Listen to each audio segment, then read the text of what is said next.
குளித்தலை அருகே தெற்கு மணத்தட்டையில் tipper lorry வாய்க்காலில் தலைக்குப்புற கவிழ்ந்ததில் 2 மணி நேர போராட்டத்திற்கு பிறகு லாரி ஓட்டுநர் படுகாயங்களுடன் மீட்டனர்.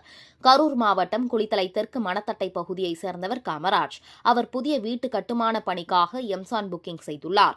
இந்நிலையில் வயலூர் கிராமத்தைச் சேர்ந்த சடையன் மகன் பாஸ்கர் 32 லாரியை ஓட்டி வந்துள்ளார்.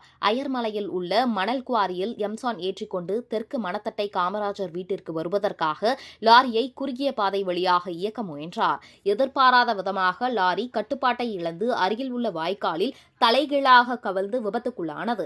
இதனை அறிந்த அக்கம்பக்கத்தினர் லாரியின் அடியில் சிக்கிக் கொண்டவரை மீட்க முசிறி தீயணைப்புத் துறையினருக்கு தகவல் தெரிவித்து சம்பவ இடத்திற்கு வந்து 2 மணி நேர போராட்டத்திற்கு பின்னர் கிரேன் உதவியுடன் பலத்த காயங்களுடன் பாஸ்கரின் உடலை மீட்டு குளித்தலை மாவட்ட அரசு தலைமை மருத்துவமனைக்கு முதலுதவி சிகிச்சைக்காக சேர்க்கப்பட்டனர்.